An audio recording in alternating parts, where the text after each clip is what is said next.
rejet. Cette fonction donne le vrai lorsque les propositions sont toutes deux fausses. Elle s'exprime en langue naturelle par l'expression ni A ni B. On peut aussi utiliser le rejet pour définir les autres connecteurs. Le conditionnel, cette fonction est essentielle dans les inférences logiques. La flèche du conditionnel se lit si, alors. Dans A conditionnel B, A est dit l'antécédent et B le conséquent. Une proposition conditionnelle est vraie si son antécédent est faux ou son conséquent vrai. Les anciens exprimaient ces deux possibilités par les adages. Ex falso sequitur quod libet, du faux suit ce que l'on veut. Verum sequitur ad quod libet, le vrai suit de ce que l'on veut. La définition de l'implication par Philon de Mégare correspond exactement à notre table de vérité du conditionnel. Une proposition conditionnelle est fausse si et seulement si l'antécédent étant vrai, le conséquent est faux. On ne peut déduire le faux du vrai. Exemple, s'il pleut, je prendrai mon parapluie signifie que j'exclus le cas où je ne prends pas mon parapluie lorsqu'il pleut. Mais implicitement, cela signifie aussi que je me désintéresse de ce que je fais lorsqu'il ne pleut pas. Les cas peuvent sembler contre-intuitifs. Certains parlent abusivement de paradoxes. Pour les éviter, Lewis a introduit l'implication stricte définie en termes de nécessité. Mais à cela, il est des raisons techniques. Si on rend le conditionnel faux, il se transforme en biconditionnel. Si on le rend faux, il se confond avec la conjonction. Enfin, si on le rend vrai, il prend la valeur du conséquent. Le conditionnel est une opération purement logique définissable dans le système des fonctions logiques à deux variables propositionnelles. Les termes d'antécédent et de conséquent sont dangereux.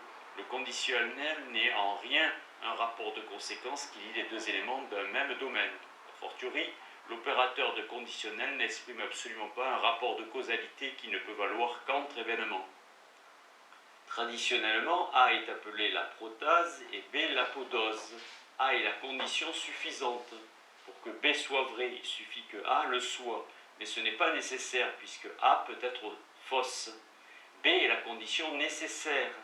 Pour que A soit vrai, il est nécessaire que B le soit, mais ce n'est pas suffisant puisque A peut aussi être fausse. On appelle conditionnel irréel les conditions exprimées au mode subjonctif et non plus indicatif, dont les antécédents sont considérés comme contraires aux faits, partant faux.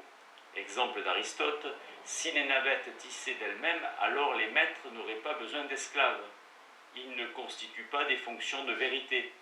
On appelle converse le conditionnel réciproque. On appelle opposé la proposition obtenue en ayant les propositions liées par le conditionnel. L'opposé de la converse est la contraposée. Le conditionnel est équivalent à sa contraposée. Implication. En toute rigueur, on distinguera le conditionnel qui exprime une proposition complexe, vraie ou fausse, de l'implication qui est valide, c'est-à-dire toujours vrai indépendamment de la valeur de vérité des propositions impliquées. Alors que le conditionnel est un connecteur du langage objet, l'implication qui exprime la validité du conditionnel appartient au métalangage. C'est bien un énoncé sur un autre énoncé. On a affaire à une loi logique, la conséquence admirable, biconditionnelle. Cette fonction de vérité donne le vrai lorsque les deux propositions ont même valeur de vérité. Toutes deux sont vraies ou toutes deux sont fausses. Comme son nom l'indique, le biconditionnel est le produit d'un conditionnel et de sa converse. La condition est donc nécessaire et suffisante. Un triangle est isocèle si et seulement si deux de ses côtés sont égaux. Équivalence. Si le biconditionnel est un connecteur du langage objet, l'équivalence qui exprime la validité du biconditionnel appartient au métalangage. L'équivalence est donc une relation qui lie deux propositions possédant les mêmes valeurs de vérité pour toutes les assignations de valeurs de vérité possibles aux propositions simples qui les composent.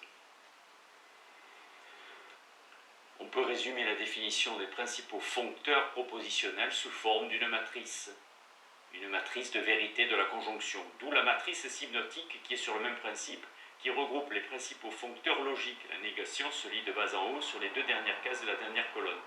Représentation matricielle des foncteurs propositionnels. Le principe d'extensionnalité. L'introduction des fonctions de vérité confirme que n'intervient dans le calcul logique que la seule considération de la valeur de vérité des propositions. Les symboles P, Q et A, B ne laissent plus rien subsister de la signification particulière des propositions en question. Le calcul des propositions est alors fondé sur le principe d'extensionnalité, selon lequel la valeur de vérité d'une proposition complexe est exclusivement fonction des valeurs de vérité des propositions simples qu'elle contient. Dans Sens et dénotation de Frege, pour une analyse russellienne du principe d'extensionnalité distingué de la thèse d'extensionnalité wittgensteinienne, selon laquelle toute proposition est extensionnelle. Il en résulte que l'on peut substituer dans le même contexte deux propositions de même valeur de vérité, soit la proposition complexe « la Terre est une planète et le Soleil est une étoile ». La Terre est une planète, le Soleil est une étoile, cette conjonction est vraie puisque chacune des propositions conjointes est vraie. On peut considérer la Terre est une planète et comme le contexte propositionnel. Introduisons alors une nouvelle proposition. Vénus est une planète. Cette proposition est vraie, donc équivalente. Dès lors, on peut la substituer pour obtenir la nouvelle proposition conjointe. La Terre est une planète et Vénus est une planète, qui reste vraie. Le contexte propositionnel ici en jeu est extensionnel en ce qui concerne la vérité de la proposition de départ. Cela ne saurait valoir pour tout contexte. Considérons en effet l'apparente proposition. Galilée croyait que les orbes des planètes étaient circulaires. C'est une vérité historique et on peut la considérer dans sa totalité comme une proposition vraie. Mais il ne faudrait pas, suivant la grammaire qui distingue proposition principale et subordonnée, l'interpréter de manière à ce que Galilée croyait que les orbes des planètes sont circulaires. Introduisons cette dernière proposition est fausse, partant équivalente, puisque Kepler, depuis Kepler, on sait que les orbes des planètes sont elliptiques. En fait, la croyance fait intervenir le sujet de l'énonciation et met en jeu ce qu'on appelle son attitude propositionnelle de croyance. On a alors affaire à un contexte intentionnel où la vérité de ce qui est énoncé ne dépend pas des règles objectives, mais des croyances propres à un sujet singulier. La logique standard exclut la considération des attitudes de croyance, de connaissance, etc. du locuteur. C'est l'objet des logiques doxastiques, épistémiques, qui sont des logiques intentionnelles. La considération de la croyance met en jeu non la valeur de vérité de la proposition, mais sa signification. Cela confirme, a contrario, le rôle crucial des valeurs de vérité dans le calcul. Un autre phénomène qui peut paraître déroutant le manifeste clairement. On sait que toute proposition conditionnelle est vraie si on exclut le cas où, l'antécédent étant vrai, le conséquent est faux. Ainsi, la conditionnelle suivante, si 2 plus 2 égale 5, alors 5 égale 4 plus 1 est vrai. En vertu du principe d'extensionnalité, on peut parfaitement substituer à la seconde proposition toute autre qui lui soit équivalente. Par exemple, la Lune est satellite de la Terre. Si 2 plus 2 égale 5, alors la Lune est satellite de la Terre. Cette conditionnelle est bien une proposition et elle est vraie. Le malaise vient de ce que n'existe aucun rapport entre une vérité arithmétique et une vérité astronomique. Mais c'est oublier le fait que pour le logicien, le conditionnel n'est rien d'autre qu'une fonction de vérité qui ne fait pas intervenir la signification des propositions impliquées et a fortiori le rapport de conséquence ou de causalité. Si l'on veut se rapprocher de ces opérateurs complexes, il convient d'abord d'introduire des stipulations supplémentaires en exigeant par exemple la cohérence sémantique des deux propositions impliquées, le fait qu'elles doivent appartenir au même champ sémantique et au même domaine de connaissance. Pour se rapprocher de ce type d'usage du conditionnel, Anderson et Belknap ont proposé une logique de la pertinence, relevance. Mais le calcul des propositions standards ne l'exige en rien. Et ce qui vaut pour le conditionnel vaut de même pour tous les autres foncteurs de vérité, puisque seule compte la valeur de vérité, une vérité d'arithmétique, et équivalente à une vérité astronomique, historique, etc. Ce qui peut sembler une faiblesse constitue en fait la richesse de la logique. Elle s'avère absolument universelle, en ce qu'elle n'est pas une théorie portant sur un objet précis, les nombres, les astres, les événements historiques, etc., mais proprement un langage symbolique fixant les conditions de transformation et de combinaison des propositions. Avec Carnap, les questions logiques ne réfèrent pas directement aux objets, mais aux phrases, termes, théories et ainsi de suite qui eux-mêmes réfèrent aux objets. Ce langage fournit la syntaxe et la sémantique de tout usage purement rationnel du discours. Le principe d'extensionnalité autorise deux règles de calcul qui convient de nettement distinguer la substitution et le remplacement. Substitution. Formule complexe comprenant au moins une proposition simple. Et valide toute distribution de vérité.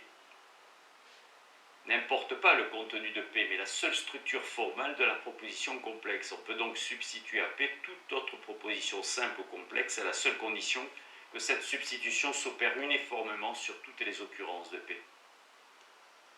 Le recours systématique aux métavariables permet d'exprimer directement l'universalité des lois logiques. Remplacement. Formule complexe comprenant la proposition A par substitution de B à A sur une ou plusieurs occurrences. Il en découle des règles de remplacement. Remplacement qui revient donc à la substitution ponctuelle de propositions équivalentes. Ainsi, le remplacement conserve la valeur de vérité de la proposition initiale. Il se fait salva veritate, le métathéorème de remplacement.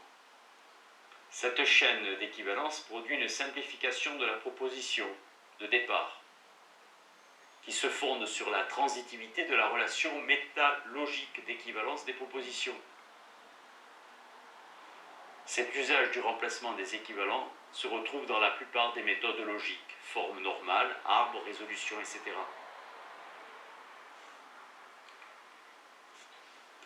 De façon générale, correspond l'équivalence du definiendium et du definiens, c'est-à-dire qu'il peut toujours opérer le remplacement des termes définis.